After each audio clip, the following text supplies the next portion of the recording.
Welcome back to Conversations for the Good. Good morning, Dr. Jane. Good morning, Anna. How are you today? I'm doing great. We're having a taste of spring this week, and I love this time of year. Coming out of that frigidness of winter, the anticipation of warmer weather, the blossoms, hearing the birds chirping. For a lot of us, spring feels like a sense of rebirth. Dr. Jane, let's talk about how we can create these feelings at times other than spring. Well, I have a favorite saying, Anna, that I think might help. Bloom where you're planted. And I didn't realize till just recently that this is from the New Testament, Corinthians, and I appreciate you sharing that with me. Bloom where we're planted. We've all heard it. And for some of us, we've used it, when we've gone through difficult times, or maybe we've shared it with friends or loved ones when they've been stuck or are struggling. But let's take a deeper look at it. I'm no horticulturist, but I think there are components and givens to this that really apply to all of us.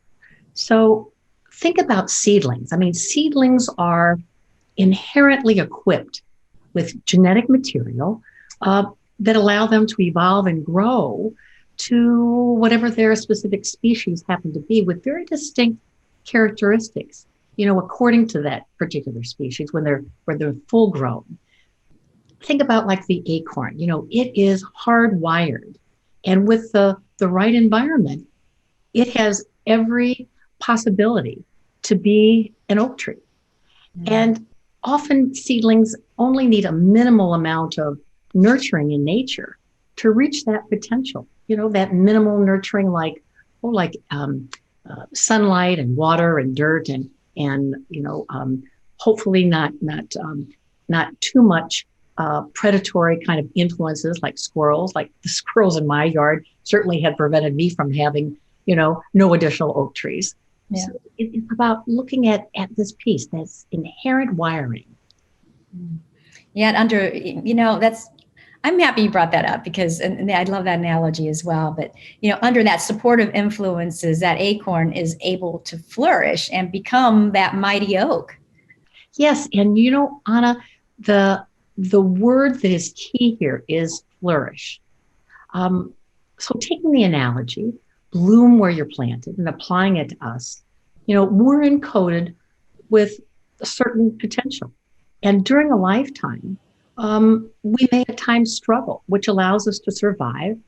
And at other times, we may thrive and grow. And at optimal times, we may flourish beyond anything that we've ever imagined and really realize that optimal self. Now, is this optimal self like the best and highest self that we've talked about? Yes. Yes, we consistently utilize that highest part of ourselves. And in doing so, these inherent qualities, these inherent characteristics, could be aptitude or talents, they really create our life with many of the gifts that are hardwired within us. Yeah, that's an interesting continuum that you're suggesting, surviving, thriving, flourishing. Let's talk more about each one of these. Okay, well, let's start with surviving. This is when we struggle. Very often it can be in difficult situations, hard times, demands in our lives, that surface. And often we're bogged down by whether it be the task or the hard times, but also the uncertainties, how things are going to turn out. There's a lot of uncertainties as far as how things play out and how the circumstances will be, when we land. So we've probably all been there, and we feel depleted and we feel overwhelmed. Oftentimes we feel trapped, kind of white knuckling it through life. Sometimes it feels like life is careening out of control. We usually give surviving a bad rap. It's like it feels like maybe we're doing something wrong or some failure. But when you consider the alternatives, like caving in, it really is a win. Something to be grateful for. Think about it. I want to say, blessed are the survivors, because when the times get tough, you can't get through to thriving and flourishing unless you can survive. So we can't do without it. And I remember a part of a quote from Albert Einstein, who said, "In the midst of great crisis lies great opportunity." Well, I think we've all felt this way, at times. So sometimes we just can't see the opportunities through all the demands and hardships in our lives. My hunch is that those are the times that we're most likely to be, like we've talked and discussed before, hungry, angry, lonely, and Oh, tired, well, and even afraid. that's right, Anna. That's right. When we're depleted, our fear based interpretation of the world takes over, and the old beliefs, the habitual thinking, the old behaviors, that tunnel that we've talked about, all of a sudden is present in our lives again, even if we've been able to move it aside at other times. During those fear based times, it shows up again, and we begin to see the world through lenses of scarcity. And so there's this sense of there's never enough time or money or health or love, and this frame of the world can become fixed. And when it becomes fixed, it tends to perpetuate our fears and our doubts, our resentments. We find ourselves isolating more and actually resisting any change process. So life is feeling really like a threatening place. And so we're always scanning for safety. And during this time, we very often have a number of excuses why we're stuck. And this can sometimes actually perpetuate that sense of stuckness. Dr. Jane, this sounds very bleak. How do we move out of it? How do we bloom? Well, Anna, it requires that we face into the challenge, that we ask ourselves, who's in charge of this life of mine? And really take back what we have control over. Surviving is where we might start, but the question is this where I want to stay? It's important to tap into the gratitude that we've survived. And yet, is it enough? Is it really enough? What is keeping our life on hold? What's in it for us to remain in this surviving mode? And sometimes it's familiar. And so what are the excuses that I use to keep myself stuck? And what do I have control over? And really looking at what is outside of my control, because that needs to be our focus. And this is really where we challenge our choices and we challenge our actions, which are absolutely essential for transforming this really kind of stuck mindset. What are we looking for specifically? Well, we're looking for the excuses, as I mentioned, that justify us not seeking that highest part of ourselves, our purpose, our longing. We really have to turn toward, am I projecting blame outside myself for my unwillingness to change? And sometimes I have an attachment to a certain comfort of the familiar. So, or I could be kind of anchored in needing to be right or adhering to maybe old beliefs that are no longer useful to me, or old habits that are no longer useful to me. Or sometimes I am closed off to opportunities. I kind of lack the openness to see possibilities. And sometimes I might have a fear of doing things differently, or if I did things differently, maybe I'd fail. Well, those are some heavy duty blocks and barriers. Well, yes, they can be, but to face them and own them with a new kind of awareness and also self-compassion, because we really have to have an open heart to this, open to ourselves. The impact is powerful. It means leaving the familiar, which can be scary, yet it has potential. It has so much potential to move us from fear to action, to remove the lenses of that scarcity, knowing what we have control over, what we don't have control over, really claiming and taking on a lens of abundance that says, maybe it is possible. Or like we've said before, why not me? And shifting our life philosophy, shifting that view I have of myself in the world. Yeah, I can do this. And this allows us to experience more compassion, more empathy, increases our emotional intelligence, and it also opens us up to the faith that we need to really step into the journey from merely surviving and into the call to thrive and eventually flourish with courage and perseverance.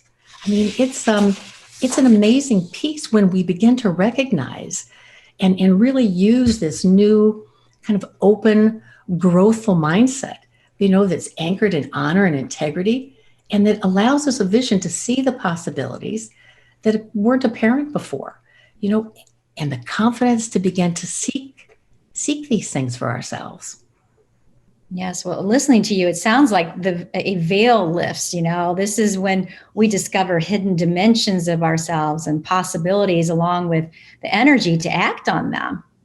Well, yes, Anna, I think you're absolutely right.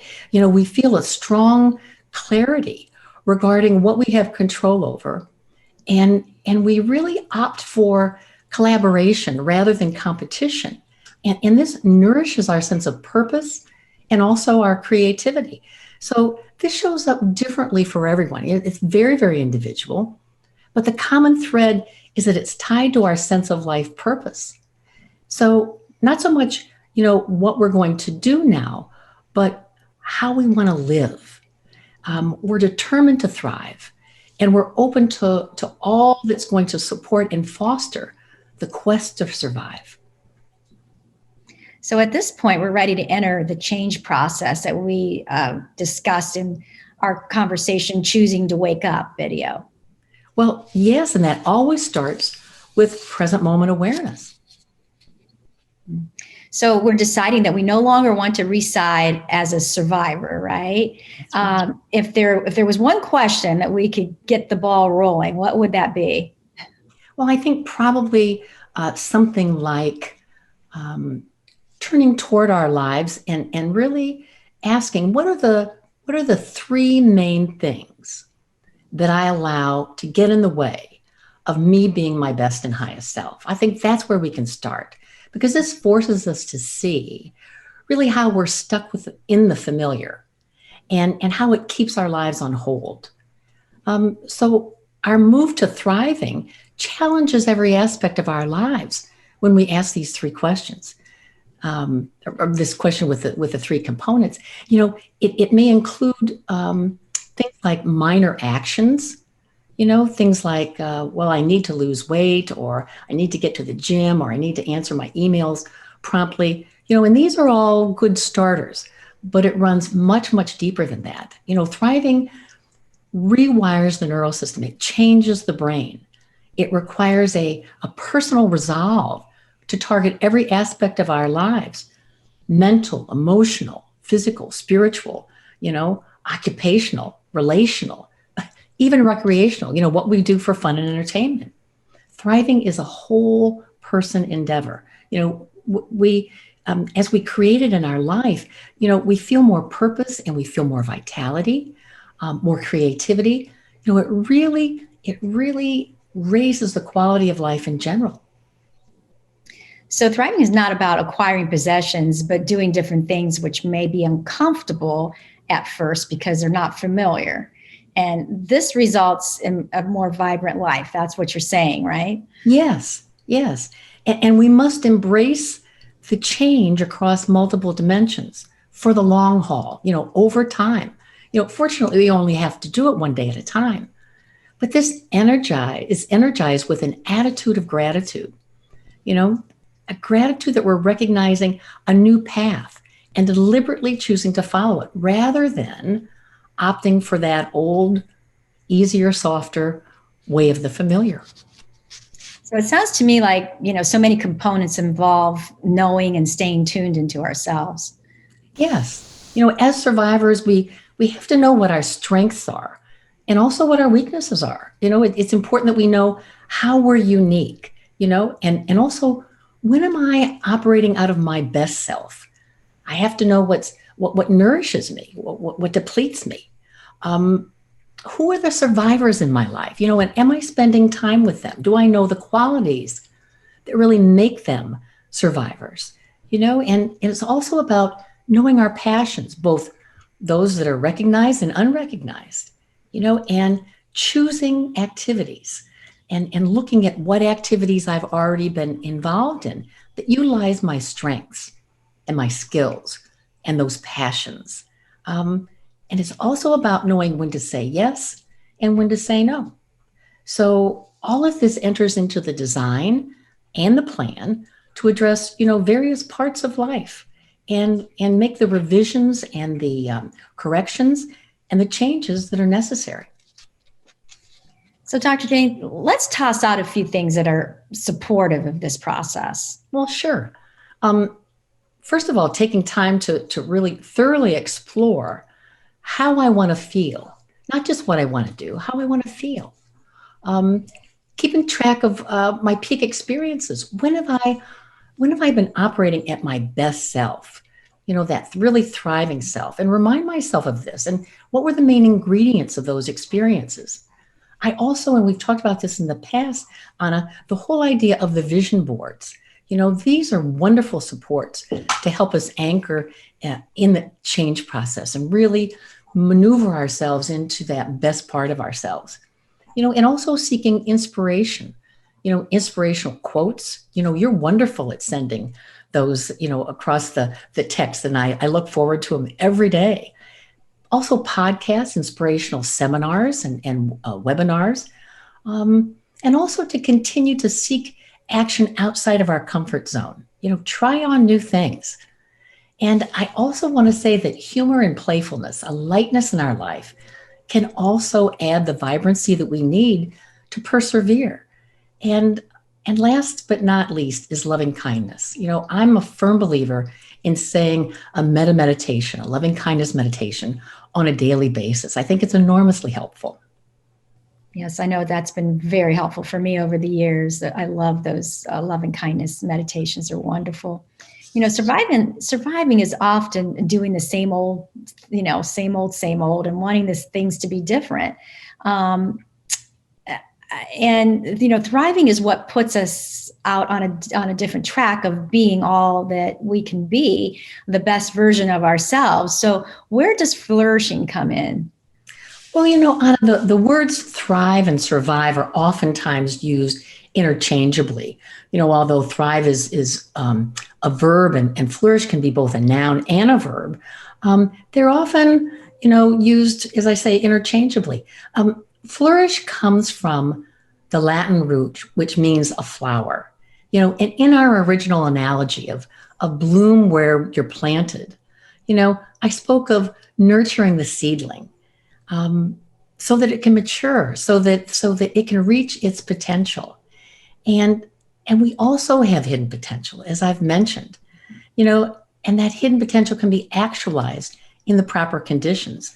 So for me, flourish really captures the deepening process that moves us from surviving through the multiple dimensions of thriving, which is where we find our positive stride. So we're moving from surviving into thriving. We're finding our stride really into new territory and operating from my best and highest self. As we experience this over time, we often find ourselves, as I say, deepening into the process. And in deepening, there's this continued unfolding of our highest self. And we're often called to do things that we never have imagined we were capable of. Things like living a certain standard of excellence or social activism, those are just a couple examples. There tends to be this kind of unfurling of our gifts and our talents, and it may take us by surprise, and this is the flourishing. We become with this unfurling, the ultimate bloom that we were meant to be, wherever we happen to be. Dr. Jane, I'm so happy we had this conversation today. I really do sincerely believe that we all have such hidden talents that we haven't, discovered yet. So I think after this conversation, we're all ready to flourish. And I want to remind our followers that they can also enjoy our episodes on our new podcast. Thank you, Dr. Jane. Until our next conversation. Thank you, Anna.